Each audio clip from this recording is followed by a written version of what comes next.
Muy buenas noches. Nos encontramos nuevamente con el doctor Enrique Lee.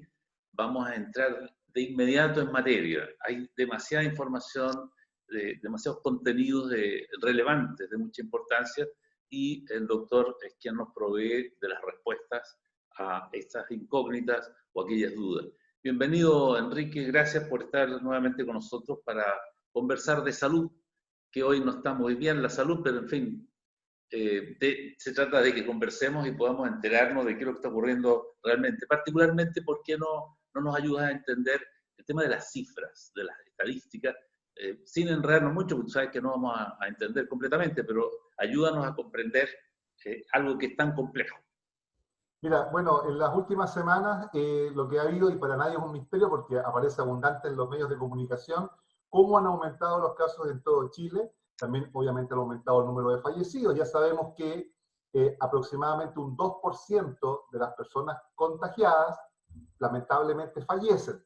Eso ya es una cifra que se ha estabilizado. También sabemos que el 80% de las personas, Enrique, evolucionan con un cuadro asintomático o con escasa sintomatología, esas que nosotros le decimos, o yo por lo menos le digo a mis pacientes, mire, ¿sabe qué? Tráteselo como lo trata habitualmente cualquier gripe o resfrío común, si tiene tos, un antitusivo, si es que tiene dolor, un analgésico, un antiinflamatorio, tome harta limonada, tome vitamina C si quiere. Bueno, haga lo que usted hace habitualmente. Mucha gente toma algunos remedios naturales, no se mezcla algunas hierbas, y hace algunas cosas caseras que les dan buenos resultados cuando se siente mal, se siente gripada.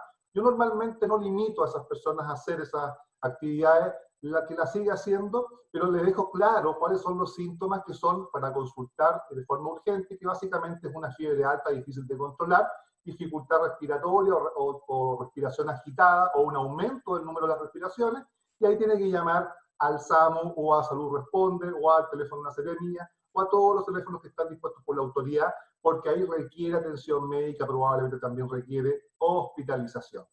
A nivel de las cifras, Enrique, ojo con Arica, lo hemos dicho en las últimas semanas, ojo, yo creo que en este minuto, y usted sabe que mi postura personal, profesional, ha sido desde un comienzo de esta pandemia no meterme con el tema de la dictación de cuarentenas, porque creo que esa es una labor que es netamente de la autoridad, pero siempre he dicho que la autoridad tiene que justificar y tiene que dar a conocer sus argumentos, tanto como cuando nos impone la cuarentena, como cuando nos dice que no entramos a cuarentena. A mí me sigue llamando la atención que comunas como Valparaíso y Viña del Mar, que tienen tasa de casos activos menores que Arica, estén en cuarentena, estén con estas medidas de restricción, y Arica, que tiene una alta tasa. Fíjese que desde que comenzamos a hablar de esto en su programa, en su noticiero, llevábamos 90 y tantos casos, nos pasamos de 100, pasamos a 130, y hoy día ya estamos con 142 de tasa de casos activos.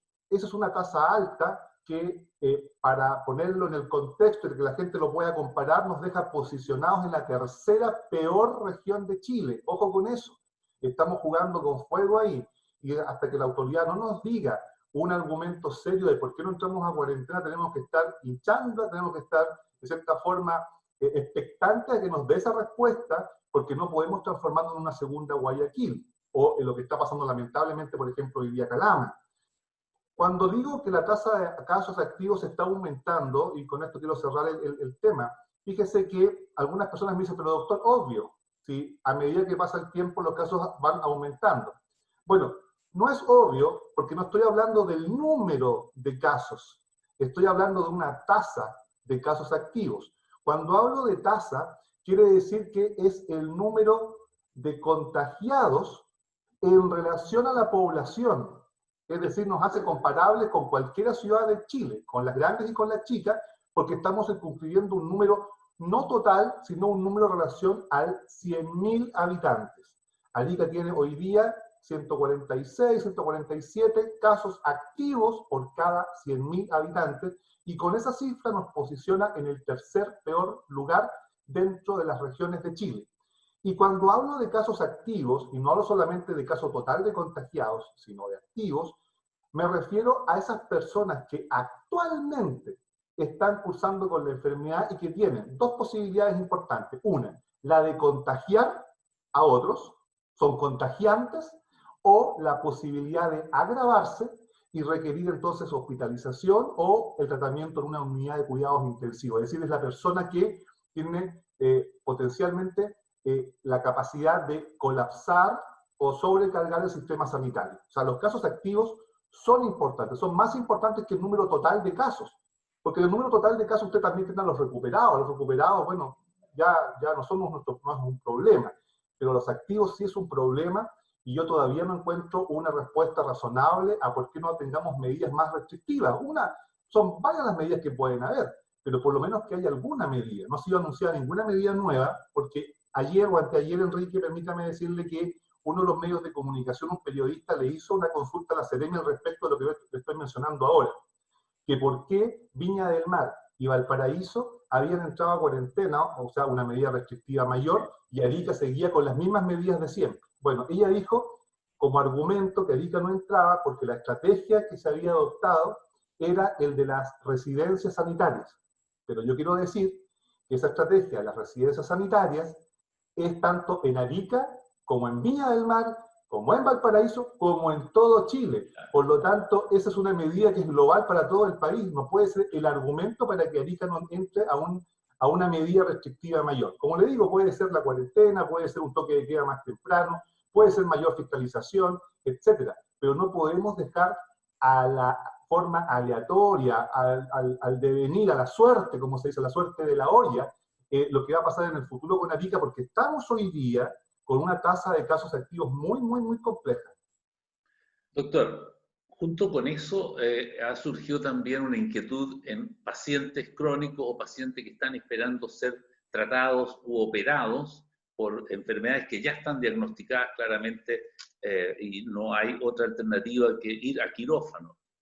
Eso, ¿cómo se está manejando? Me da la impresión de que están un poco dejados de lado, no en el mal sentido de la palabra, sino que la necesidad de atender la pandemia deja, digamos, en segundo plano, pues, aquellas otras enfermedades que, cuidado, por algo hay que operarla, por algo están diagnosticadas con un cierto nivel de gravedad, ¿verdad? Que hay que resolver rápidamente.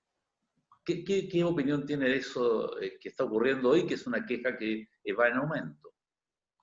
Bueno, eso se aborda desde dos puntos de vista. Uno está el tema de que muchas personas portadoras de otras enfermedades, por miedo a acudir a los centros de salud, entonces dejan de hacerlo para no contagiarse de la COVID-19 y dejan entonces retrasada la atención de sus otras enfermedades. Otras enfermedades crónicas, como usted dice, hipertensión, diabetes, hipotiroidismo, que son como las más comunes, otras enfermedades también que requieren no solamente un tratamiento, porque si fuera por tratamiento eso es fácilmente solucionable, porque le podemos dar una receta por 30 días, por 60 días, sino que además requieren un control médico constante. Y esas personas no se están acercando por una decisión propia, porque tiene temor a contagiarse, un temor además que fundado.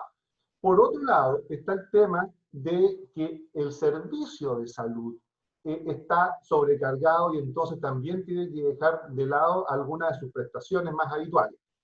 Afortunadamente, hasta donde yo tengo entendido, las prestaciones más urgentes no están siendo dejadas de lado, por lo menos las de urgencia vital, ¿no? Se siguen ejecutando, y dentro de esas están obviamente la cirugía.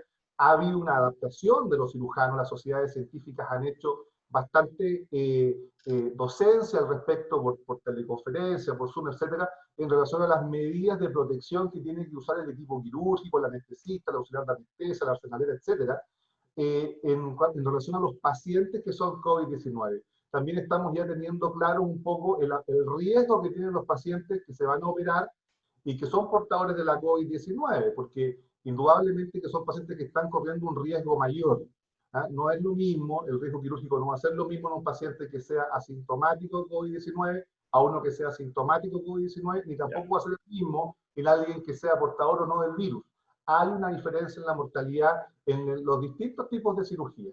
Sin embargo, las cirugías de urgencia se están haciendo y hasta el momento no tengo ninguna información que me diga, por ejemplo, que el hospital de Arica está dejando de hacer su cirugía, insisto, cirugías de urgencia por el tema de la pandemia. Pero esto es algo transversal, Enrique, y nos estamos preparando todos. Yo, hoy día en la mañana, nosotros seguimos haciendo actividades en mi centro médico y obviamente estamos enfocados en el tema de urgencia. Y por ejemplo, en mi caso les puedo contar que en estos ya casi 3 meses en que ha estado funcionando el sistema sanitario en forma bastante irregular, hemos detectado, por ejemplo, que han aumentado los casos de cánceres de piel que están en etapas más avanzadas. ¿Por qué? Porque las personas han dejado de hacer sus cirugías o procedimientos, aunque sean ambulatorios menores, esperando que pase esta situación de crisis.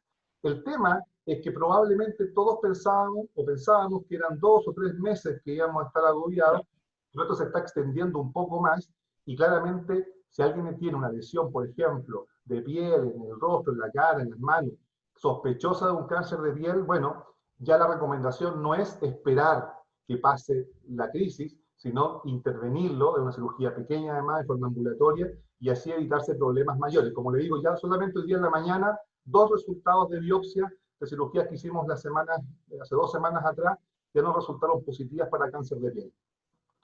Doctor, quiero llevarlo ahora a otro estadio, a otra etapa de este proceso que está en pleno desarrollo y no conocemos, o sea, no conocimos ni cuándo empezó, porque fue en China, dicen, ¿verdad? Tampoco estuvimos muy claros cuándo partió en Chile, y ahora tampoco sabemos cuándo va a culminar, cuándo se resuelve. Sabemos que con una vacuna y remedios adecuados va a llegar el día en que esto esté bajo control, pero por ahora eso aún no ocurre. Entonces, el punto es, desde mi visión, es que como región, como país, estamos en un nivel de tensión tan alto, tan fuerte, tan constante, sin descanso, que yo quisiera invitarlo a hacer ahora no una elucubración ni a hacer adivino del futuro, pero pensar en positivo, pensar con un nivel de esperanza para la gente. Esto va a culminar, aunque todavía no llegamos al pic, y luego está la meseta, en fin, todo aquellos tecnicismo de que hoy estamos acostumbrados a escuchar y a ver, en fin. Pero después de esto, ¿qué sucede? ¿Qué podemos hacer para recuperar la salud? ¿Cómo esperar que esto cuando vuelva a ocurrir? Porque es probable, los virus están dando vueltas permanentemente en el planeta. ¿Cómo lo podríamos enfrentar de mejor manera? En fin, háblenos de futuro, de esperanza, doctor, porque creo que es conveniente a esta altura del partido, como se dice, tener algún aliento, un poquito de oxígeno, aire fresco. Bueno, usted me lleva de terrenos sanitarios, de salud, y me lleva a terrenos sociales, y a veces también, obviamente, detrás de lo social está lo político, inevitablemente. Obviamente que no le vamos a hacer el quite a esas preguntas. Primero que todo, decir que epidemias, pandemias y crisis de tipo sanitario, el mundo las ha vivido desde que es mundo, incluso desde mucho antes que supiéramos que un virus es un virus, ya el mundo había sido atacado por virus, y aquí estamos, digamos, no ha desaparecido la raza humana, seguramente en algún minuto irá a desaparecer, pero no sabemos cuándo, y lo más probable es que no sea ahora por esta razón. Ahora, nosotros no lucubramos mucho, tampoco siempre decimos que no somos adivinos ni tenemos la bola de cristal, pero también tenemos que reconocer que la mayoría de las veces, si es que no todas, hemos sido bastante esceptivos y hemos estado bastante cerca de la realidad. Eh, sin, eh, sin más, le recuerdo de que en enero y febrero estuvimos en las poblaciones, Enrique, enseñando acerca de esta pandemia, las medidas de autocuidado, y muchas de las cosas que enseñábamos recién se están hoy día explicando, y nosotros lo decíamos a los vecinos. Le decía, por ejemplo, yo me acuerdo muy bien algunas juntas vecinales en que les entregaban las mascarillas, en fechas en que la Organización Mundial de la Salud decía que no había que usar mascarillas. Si usted se recuerda, por ahí enero, febrero, marzo, la OMS decía, no usen mascarillas, las mascarillas tienen que estar circunscritas al personal sanitario. Y nosotros decíamos, bueno, ¿sabe qué? Yo le explicaba a la gente, ¿sabe por qué la OMS está diciendo eso? Porque hay pocas mascarillas en el mundo. La OMS está haciendo esto como una estrategia para resguardar los equipos de protección personal. Pero si ustedes me están preguntando a mí, no como OMS, sino me están preguntando como médico, pónganse la mascarilla. Sobre todo si están sintomáticos, póngansela, porque es un mecanismo de barrera, un mecanismo de protección habitual. Es lo que usamos nosotros como cirujanos cuando vamos a operar. No para protegernos nosotros con respecto al paciente, sino para proteger al paciente con respecto a nosotros, nuestra respiración, porque nosotros todos somos portadores de virus y bacterias que están normalmente alojadas en nuestras mucosas nasales y bucales. Entonces necesitamos ocupar la mascarilla, no por mí, sino por los pacientes, que es el mismo sentido que se le da hoy día al uso de la mascarilla en la pandemia. Usemos la mascarilla no por nosotros, usemos la mascarilla por los otros. Ahora, futuro, esperanza. en el mismo sentido, entonces, en que ya con esa visión que teníamos en enero y febrero, cuando yo le decía a la gente, oiga, tenemos que prepararnos, le decía incluso a las autoridades, invitamos a los diputados y a los senadores en febrero a hablar de salud y tocar esta pandemia, y no se apareció ninguno. O sea, me decía, ¿qué pandemia? Oiga, hagamos que Arica sea la mejor región de Chile en términos para enfrentar la pandemia. ¿Qué pandemia? Me decían algunos. ¿Qué pandemia, doctor? Esa cuestión es un invento, esa cuestión es que a Chile no va a llegar. Bueno, con esa misma visión, Enrique, yo creo que hoy día, a pesar de que todavía no llegamos al pic, que lo vamos a llegar seguramente en julio, también tenemos que decirlo, esto no es una adivinanza, lo más probable es que el pic sea en julio y que nos mantengamos con la tasa de alta de contagio y lamentablemente de fallecimientos también todo julio, y lo que queda en incertidumbre es cuánto tiempo va a durar, porque no sabemos cómo se va a comportar el factor invierno, no sabemos si va a ser julio y en el mismo julio empieza a declinar la curva, o a lo mejor va a tomar agosto. Pero sabemos sí que ya julio va a ser el pic y de ahí para adelante va a venir una bajada de la curva, van a venir brotes, porque esto yo lo he explicado haciendo un símil con un terremoto. Julio va a ser el terremoto, va a ser el epicentro, a comienzos de julio probablemente. Después va a empezar a bajar, van a haber brotes, van a haber pequeñas subidas, pero siempre de menor intensidad a ese epicentro, a ese sismo potente que va a ser en julio. ¿Ya? Entonces, la pendiente también va a ser mucho más lenta, la bajada va a ser mucho más lenta que la subida, que en Chile especialmente fue muy rápida. Entonces yo creo que ahora que estamos ya a un par de semanas de estar llegando a ese máximo del número de casos y el número de fallecidos, debiéramos ya estar pensando en la pospandemia. ¿Verdad que me podrá decir, pero Enrique, estamos justamente en caos, en calama, porque ni siquiera la morgue nos está dando abasto, se está muriendo mucha gente, está aumentando el número de casos activos, usted mismo está diciendo que los casos activos en Arica está aumentando, usted cómo ahora que me empieza a hablar de la pospandemia? Bueno, la respuesta es súper clara, Enrique, es que para hacer bien las cosas hay que hacerlas con anticipación, hay que hacerlas con preparación. Entonces, fíjese que a mí me llama mucho la atención que todo el mundo, yo creo que el 90% de los chilenos sabe, y para nadie es un misterio, que a terminada la pandemia, o incluso antes que termine la pandemia, acaba de haber un rebrote de la crisis social y de la violencia que vivimos en octubre, noviembre y diciembre.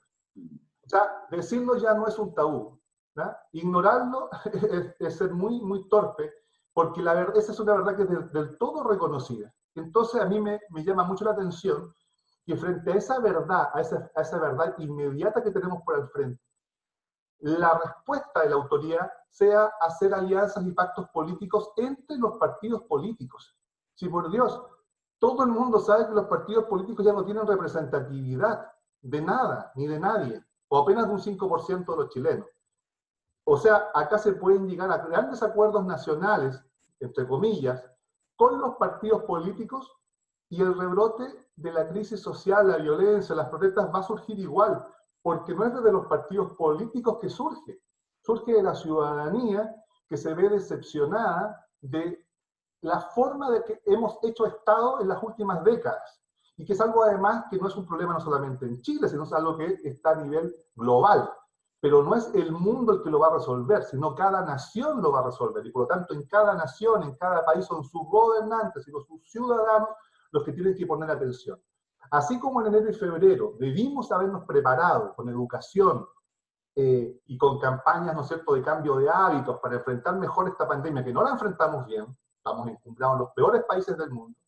Asimismo, hoy día debiéramos ya estar acercándonos entre todos, las organizaciones, los grupos independientes, también los partidos políticos, por cierto, tienen mucho que decir, son los que tienen además el poder, pero para hacer grandes acuerdos. Porque si no, Enrique, de verdad se lo digo, el daño que ha producido esta pandemia no es nada comparado con el daño que puede haber en Chile con una crisis social o una revuelta entre los chilenos además. Entonces, yo llamo a eso, porque usted me dice, bueno, hablemos de futuro, cómo salir adelante, cómo enfrentamos la pandemia. Lo que pasa es que para hacer la torta, primero tenemos que tener los ingredientes. Y dentro de esos ingredientes, Enrique, está la paz social, está el buen entendimiento entre las personas, está la probidad en la administración pública. O sea, ¿cómo alguien me puede a mí pedir una visualización de futuro si yo antes no respondo? Sabe que aquí tenemos que conseguir que las instituciones funcionen y que funcionen bien. Hace una semana estalló un escándalo con el tema de una entrega de cajas de alimentos. Entonces, ¿qué futuro tenemos? Tenemos que resolver eso. Y por ese motivo, desde hace ya algunas semanas estoy pidiendo, reactivando el tema de esa auditoría externa que está pendiente, que fíjese que el Consejo Regional la aprobó hace más de un año, por mayoría, que se la entregó a en ese entonces la intendenta Loreto Letelier, que después ella sabemos que renunció, asumió el nuevo intendente, y que todavía esa auditoría, que es de un costo mínimo, no se hace.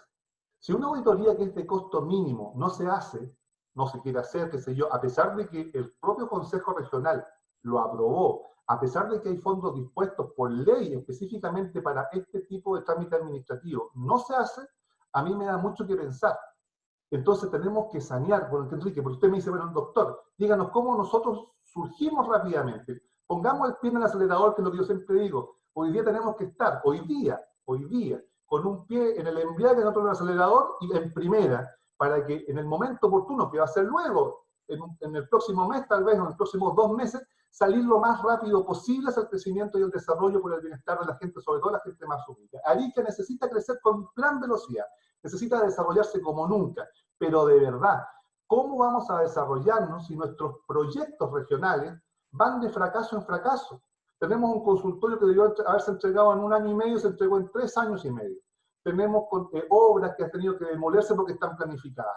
Tenemos monumentos que todavía no se pueden entregar. Tenemos proyectos turísticos que están pendientes. Todos nuestros proyectos, inclusive un proyecto tan simple como entregar las cajas de alimentos, fracasó. Entonces, cuando eso sucede, tenemos que pensar y decir, ¿sabe? Que aquí hay un problema sistémico. Este problema de las cajas de alimentos no es solamente por las cajas de alimentos. Esto se ha visto venir con otros proyectos también. Tenemos que hacer un análisis honesto, transparente de la situación. Acá en Arica, como también en otras regiones del país, no están funcionando bien las distintas instituciones. ¿Y saben dónde va a impactar en forma más grave este problema? En la descentralización. Y la descentralización es lo más importante que tenemos que cuidar nosotros las regiones, sobre todo las regiones extremas. Si nos queremos desarrollar Aysén, Magallanes, Tarapacá, Arica, tenemos que apostar a la descentralización. Pero el proceso de descentralización se ve entorpecido, se le colocan barreras y cortapisas cuando los proyectos regionales son demorados, salen más caros de lo que inicialmente debían haber salido, salen mal hechos, tienen que ser demolidos, o aparecen escándalos de supuestas corrupciones como apareció ahora último con el tema de las cajas de alimentos. Tenemos que transparentar eso. Ese es el llamado que yo le podría hacer hoy día a todos los sectores políticos, pero ojo, a los sectores ciudadanos también. Los partidos políticos tienen que asumir de una vez por todas que representan el 5% de la población. El otro 95% no se siente representado por ellos. Pero como ellos, el 5%, tiene el poder, es obligación de ellos, porque tienen el poder de convocar a todos los sectores ciudadanos a sentarnos a una mesa a dialogar y a conversar, porque Arica la tenemos que sacar adelante entre todos. Bien, doctor. Una buena perspectiva hace un futuro posible. Ahora es tarea de todos también y cada uno de nosotros ser parte de la solución, tal como lo plantea.